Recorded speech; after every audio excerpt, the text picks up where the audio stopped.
Okay, Kane, can you just give me a thumbs up if you can hear us okay? Great. And another thumbs up if there's no feedback or any audio issues your end. All good. Okay, excellent. Thanks. Okay, thanks very much, everyone, for joining us for this pre-match press conference ahead of tomorrow's game, the opening match of the Super 12s, which is Australia versus New Zealand here at the SCG. I'd like to thank everyone for joining us here, both in Sydney in the press conference room and also those that are logged in via Zoom. You will see that Kane is joining just in a remote capacity today, given the weather and the rain-affected training session. It hampered some of New Zealand's time out on the field today, and therefore Kane is logging in via Zoom only. We will be joined shortly afterwards by Aaron Finch of Australia. So without further ado, I will open the floor to questions, firstly from the room here in Sydney. So can I see a show of hands if people have any questions? And if you do, can you just please introduce yourself with your name and your channel, please? Thanks. Hi, Kane. Luke Duffy from Channel 9 in Sydney. The last time that you guys won in Australia in any format was over 10 years ago. Does that play in your mind heading into this tournament?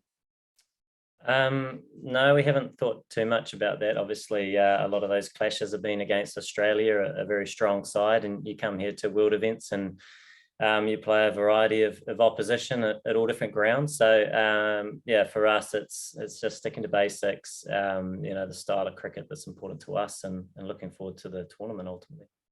And also in the last T20 World Cup final, the Aussies just got over the top of you. Is there any part of you that wants to seek some revenge tomorrow?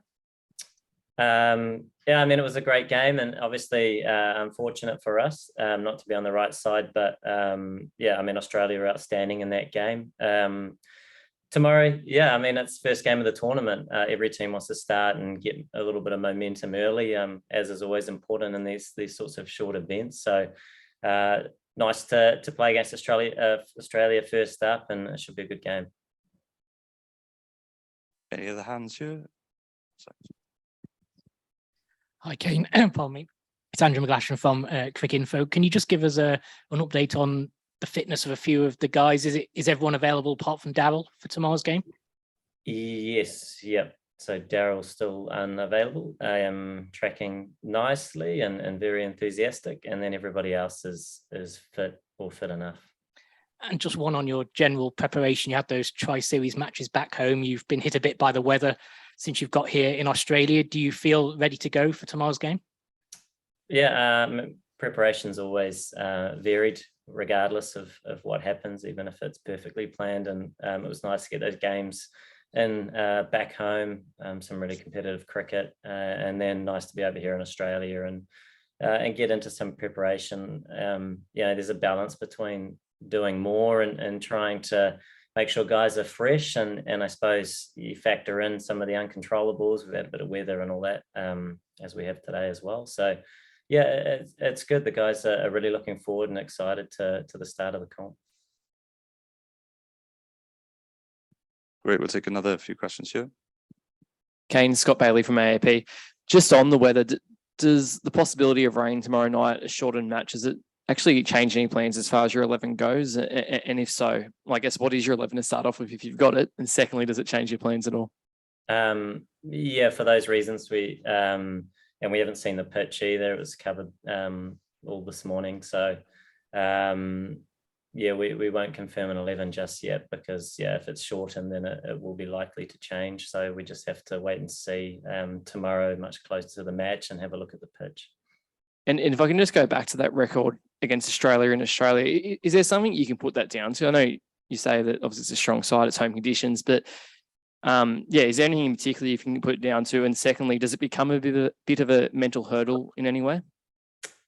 I mean, it certainly doesn't stop us trying to do our best and win regardless of whatever records are behind us. But yep, they're a good team. They know their conditions well. They're very clinical at home and in most places that they play, which is a reflection of where they stand in the game. So there is that respect for us. We want to keep committing to what's important to our game. We know that we have a number of match winners throughout, and the team's looking forward to the comp. We've had a number of good clashes over the years and a number of good series as well. And I guess most recently, probably the last World Cup. So it's nice to be here again at another world event, and the team's looking forward to that. Kane, it's Mel Farrell, No Fixed Abode. Just wondering, with a lot of the rain that is predicted for tomorrow and throughout, how much have you been talking about shortened game scenarios?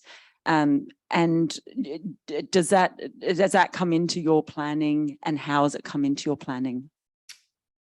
Yeah, I mean, naturally you prepare for a 20 over and then try and adjust to what's in front of you, and also with the weather that's been around, and we'll need to see the pitch too in terms of what that might have done to the preparation of the pitch, no doubt. They're an experienced crew and they'll be putting a lot of time into it, but Mother Nature often has to play the part. So there are a few factors to consider, and I suppose it's hard to preempt too many things until you turn up and actually have a bit of an understanding of what we're looking at. But yeah, I mean, I think it might be improving the weather, so we'll have to wait and see.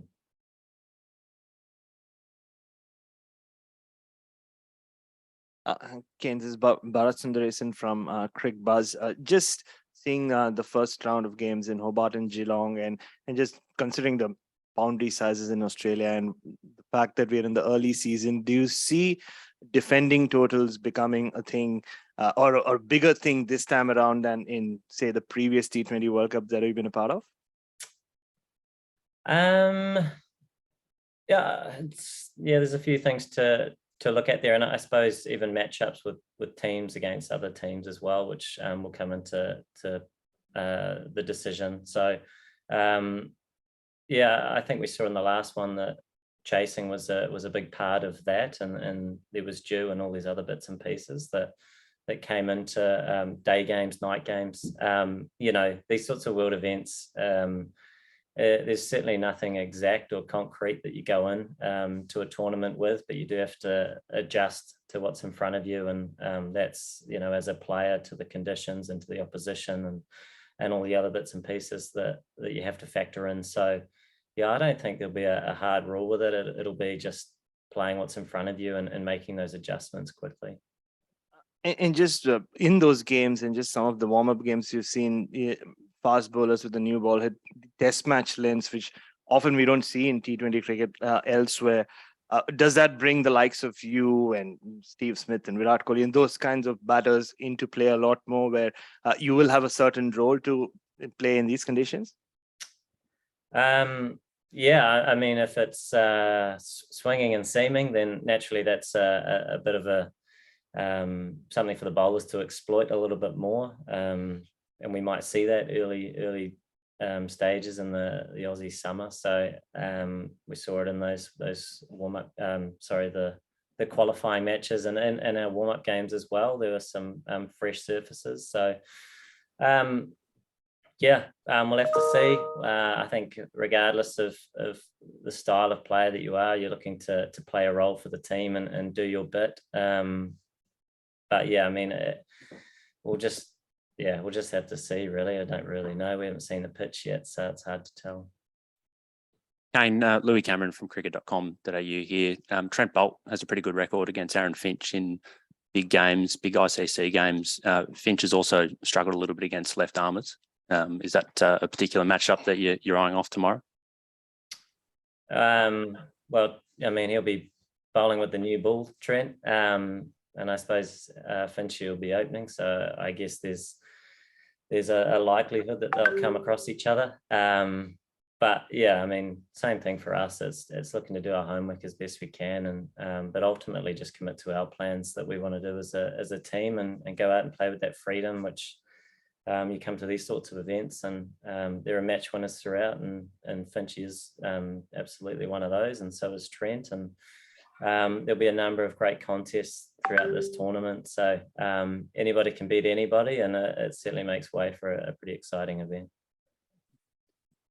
Kane, it's David Mark here from the ABC. I'm just wondering, you all play each other so much in various cricket competitions around the world. Is there anything new in the world of T20 cricket, or can you expect some surprises from some players that you may not know as well as others?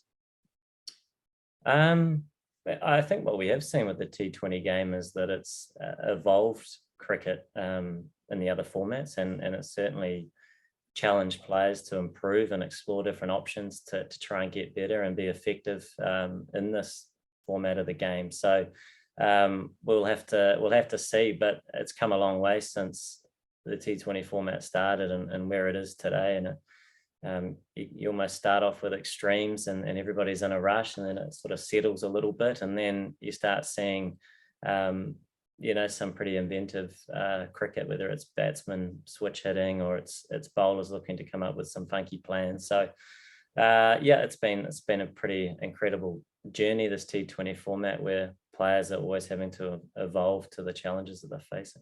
Well, just to that end then, what's been the biggest evolution in New Zealand cricket over the past few years in terms of the way you approach T20 cricket?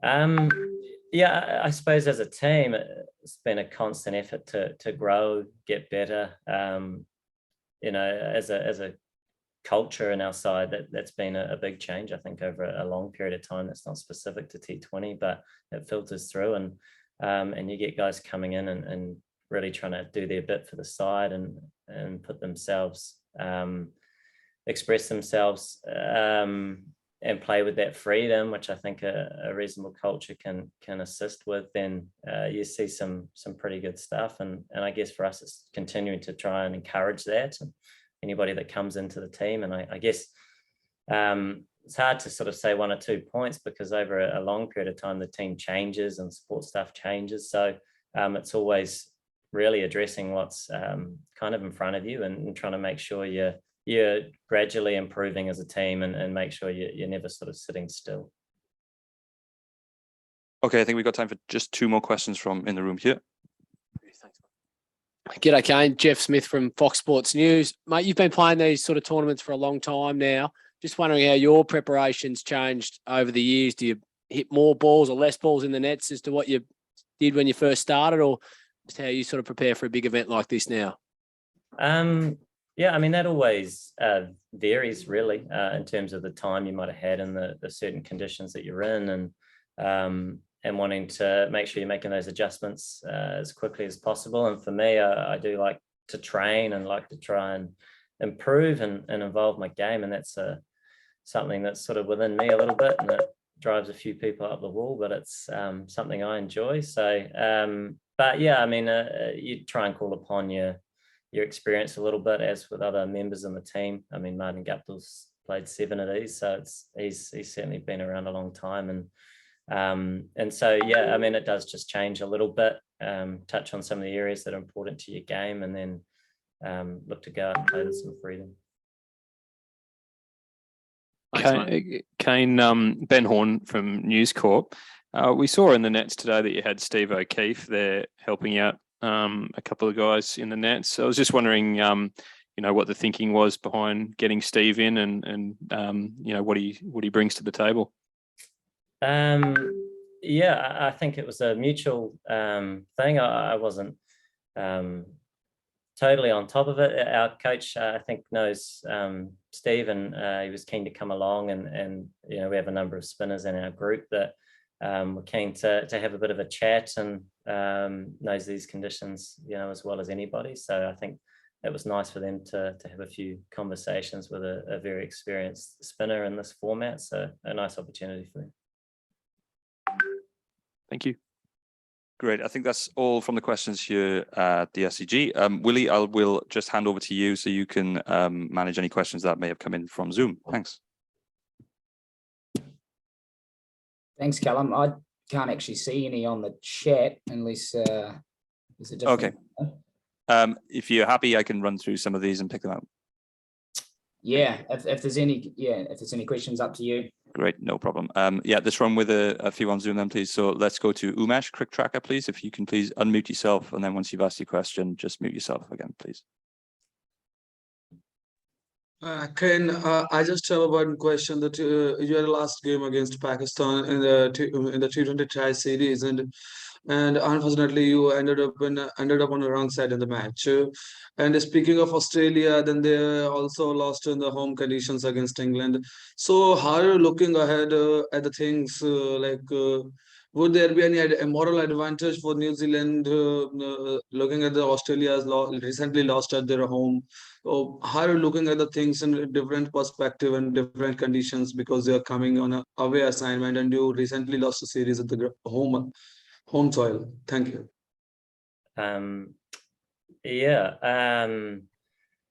I mean, all teams have played a lot of cricket recently, and I think everybody's won a few and lost a few. I think when you come to these sorts of major events, the past is beneficial in some ways, but also you kind of start fresh. You sort of have a start and an end point at these events, so the focus changes, and you try and put your trust in what you do as a team and the match winners that you have, and commit to what you're trying to do moving forward. So yeah, it's a fickle game, and guys go out and try and certainly put their best foot forward, and I'm sure we'll see that again tomorrow. Sorry, Callum, do you mind if we go to a couple of the New Zealand reporters online? Yep, absolutely. Thank you. Go to Guy Havelt and then Nathan Lim. G'day, Kane. Nice to see you, mate. It seems rare that you would have the ability to pick both of Adam Milne and Lockie Ferguson, just through various reasons. They haven't been available much for T20 cricket. What kind of goes into deciding who of those two you'll pick? And is there a chance that both of them play in the same match at all throughout this tournament? I mean, it is great that they're both fit and ready to go, and obviously both bring something slightly different. Once again, we're going to have to look at conditions throughout this tournament. I mean, there's a chance, obviously, both in the squad, and yeah, but at this stage, we haven't seen the pitch even for tomorrow's match, and we're going to have to get a bit of a feel for the conditions that we're faced with throughout the tournament. But like you say, an exciting prospect with them both ready to go, and it's been a little bit of a process to get to this stage, and yeah, it's nice to have them both in the squad. Thanks, mate. Hey, Kane, Nathan here from News Talk ZB. I just wanted to ask about how you're feeling about your form personally. Obviously, injury has hampered your availability a little bit of late, but it looked like in that Tri-Series final, you really started to tee off. How much of a boost of confidence is that for you personally going into this tournament? It was nice to spend some time in the middle. It would have been nice to get on the right side of the result as a team. It was a great series to be a part of, and for me, it's just continuing to trying to improve and add value where I can, and try and make as big a contribution as I can to the team and my role. So yeah, whatever that looks like. I mean, I guess we see in the T20 format, it lends itself to sort of big hitting and all these other bits and pieces, but ultimately I think it's trying to assess what's in front of you, and I think we saw in the UAE for the last World Cup that the conditions weren't quite what we all expected, and it required something a little bit different, and we'll have to see what this tournament has in store for us as well. Thank you, mate. Good luck. Cheers.